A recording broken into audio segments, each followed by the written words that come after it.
सतयुग में हुए शक्तिशाली अवतारों, असुरों तथा क्रूर राक्षसों के बारे में तो अधिकांश लोगों को पता होगा, परंतु क्या आप जानते हैं कि सतयुग में कुछ ऐसे राजा हुए जिनका बल, पराक्रम और शक्ति किसी देव से कम नहीं थी, बल्कि उनकी कहानियां कभी खुलकर सामने नहीं आई। यूं तो सतयुग में अनेकों महान राजा हुए, परंतु आज हम इस वीडियो में उन 10 राजाओं की बात करेंगे जिनकी आभा किसी देव से कम नहीं थी और शक्ति इतनी कि असुरों के संहार के लिए देवों तथा महर्षियों तक को इनकी सहायता लेनी पड़ी थी।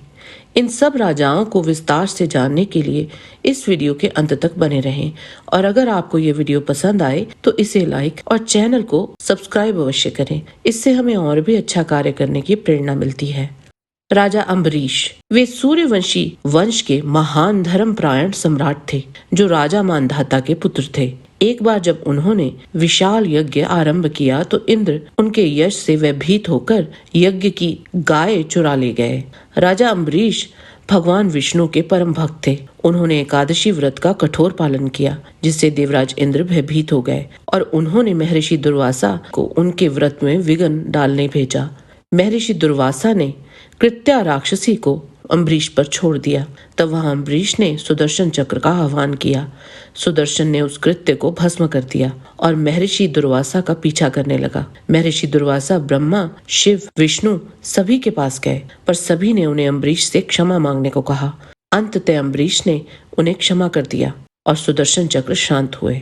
राजा सुदास प्राचीन वैदिक काल के एक अत्यंत प्रसिद्ध सूर्यवंशी नरेश थे, जिनका उल्लेख ऋग्वेद में प्रमुख रूप से मिलता है। वे भरत वंश के थे और अपने गुरु वशिष्ठ के निर्देशन में एक आदर्श शासक बने। सुदास ने दक्ष राज्ञ युद्ध अर्थात 10 राजाओं के विरुद्ध महान संग्राम में विजय प्राप्त की, जो ऋग्वेद का सबसे प्रसिद्ध युद्ध वर्णन है। इस युद्ध में उन्होंने पुरु, यदु, तुर्वश, अनु, दुह्यु आदि 10 शक्तिशाली जनजातियों को पराजित कर वैदिक धर्म की रक्षा की। वे केवल एक योद्धा ही नहीं, अपितु धर्मनिष्ठ, न्यायप्रिय एवं प्रजावत्सल राजा भी थे, जिनकी विजय ने वैदिक सभ्यता को संगठित करने में महत्वपूर्ण भूमिका निभाई। राजा पृथु धरती के पहले चक्रवर्ती सम्राट थे, जिन्हें पृथ्वी का पिता कहा जाता है। एक समय जब पृथु ने देखा कि प्रजा भूख से त्रस्त है और धरती अन्न नहीं दे रही है, तो उन्होंने अपने धनुष बाण से धरती का पीछा किया। उन्होंने धरती से कहा कि यदि वह अन्न नहीं देगी तो वे उसका वध कर देंगे। इन्होंने धरती को गाय का रूप देकर दुहा था, जिससे अन्न, औषधियां और संसाधन प्राप्त हुए। तभी से धरती का नाम पृथ्वी पड़ा। देवताओं ने इन्हें दिव्य अस्त्र प्रदान किए, जिनसे उन्होंने अराजकता समाप्त कर पहली सभ्यता की नींव रखी। राजा दिलीप एक धर्मपरायण और आदर्श शासक थे, लेकिन उन्हें अपनी पत्नी सुदक्षिणा के साथ संतान का सुख प्राप्त नहीं था। समाधान के लिए वे महर्षि वशिष्ठ के आश्रम पहुंचे। वशिष्ठ ने बताया कि एक बार दिलीप ने स्वर्ग से लौटते समय कामधेनु गाय को अनजाने में अनदेखा कर दिया था। गाय ने अपमान समझकर श्राप दे दिया कि जब तक दिलीप उसकी पुत्री नंदिनी की सेवा नहीं करेंगे, उन्हें संतान सुख नहीं प्राप्त होगा। राजा और रानी ने नंदिनी की सेवा आरंभ कर दी। 21 दिनों तक राजा उसकी परछाई बनकर साथ रहे। एक दिन जंगल में नंदिनी पर एक सिंह झपटा, जो स्वयं भगवान शिव का सेवक था। जब राजा ने गाय की रक्षा के लिए अपना जीवन समर्पित करना चाहा, तो सिंह वहां से अदृश्य हो गए। यह नंदिनी द्वारा ली गई परीक्षा थी। राजा की निस्वार्थ भक्ति से प्रसन्न होकर नंदिनी ने उन्हें आशीर्वाद दिया और रानी ने तेजस्वी पुत्र रघु को जन्म दिया, जिनके नाम पर ही यह वंश रघुवंश कहलाया। राजा हरिश्चंद्र, महाभारत के सभा पर्व के अनुसार राजा हरिश्चंद्र बड़े बलवान और समस्त भूपालों के सम्राट थे। भूमंडल के सभी नरेश उनकी आज्ञा का पालन करने के लिए सिर झुकाए खड़े रहते थे। उन्होंने एकमात्र स्वर्ण विभूषित जैत्र नामक रथ पर चढ़कर अपने शस्त्रों के प्रताप से 7 द्वीपों पर विजय प्राप्त कर ली। पर्वत और वनों सहित इस सारी पृथ्वी को जीतकर राजा हरिश्चंद्र ने राजसूय नामक महान यज्ञ का अनुष्ठान किया। राजा की आज्ञा से समस्त भूपालों ने धन लाकर भेंट किए और उस यज्ञ में ब्राह्मणों को भोजन परोसने का कार्य किया। ब्राह्मणों को नाना प्रकार के धन एवं रत्न देकर तृप्त किया। मनोवांछित वस्तुएं पाकर उन ब्राह्मणों ने राजा हरिश्चंद्र को आशीर्वाद दिए। इसीलिए वे अन्य राजाओं की अपेक्षा अधिक तेजस्वी और यशस्वी हुए। यही कारण है कि उन सहस्त्रों राजाओं की अपेक्षा महाराज हरिश्चंद्र अधिक सम्मानपूर्वक इंद्र सभा में विराजमान होते हैं। राजा मानधाता सूर्यवंश के अत्यंत तेजस्वी और पराक्रमी सम्राट थे। वे युवनाशव के पुत्र थे और अपनी न्यायप्रियता, दिग्विजय और अद्भुत शक्ति के लिए प्रसिद्ध थे। साक्षात देवराज इंद्र ने मानधाता का राज्याभिषेक किया था।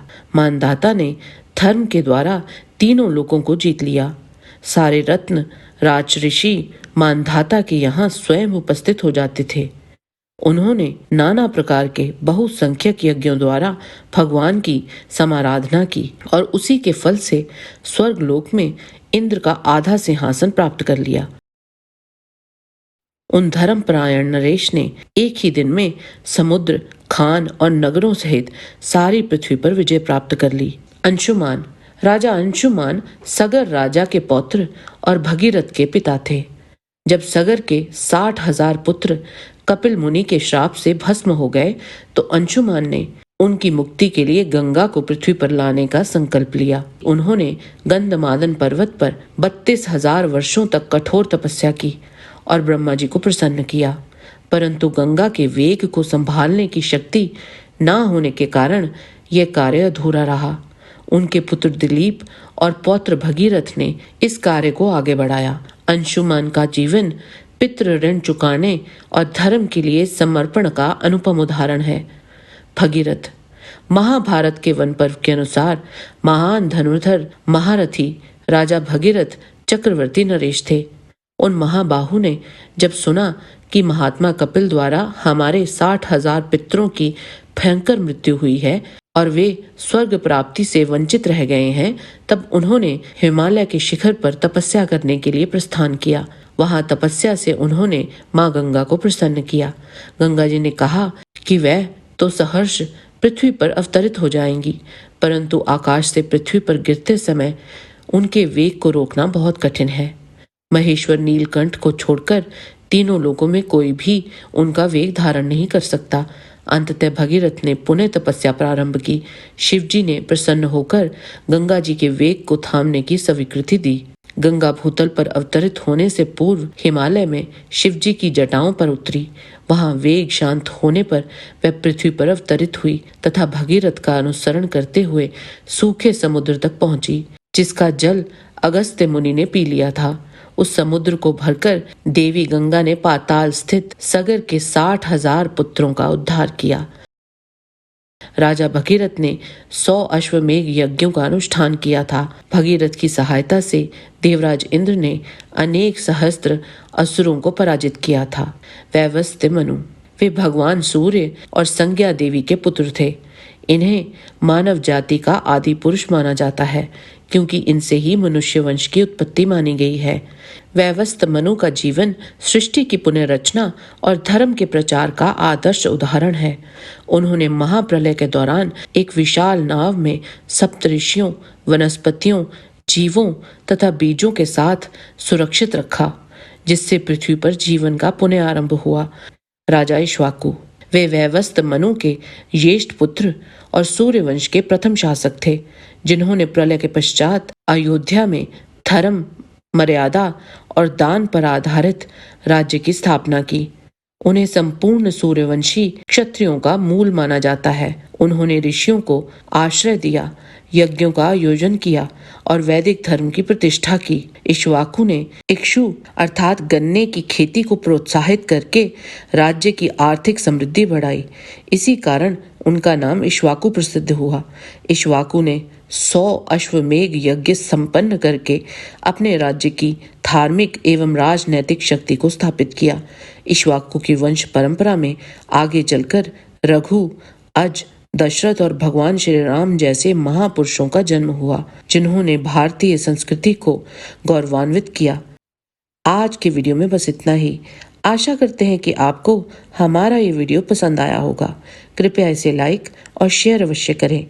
किसी भी प्रकार की त्रुटि के लिए आप सबसे क्षमा याचना करते हुए आपसे निवेदन है कि परम पिता परमात्मा को मन में धारण करें और बोलें, वैदिक सनातन धर्म की सदा ही जय।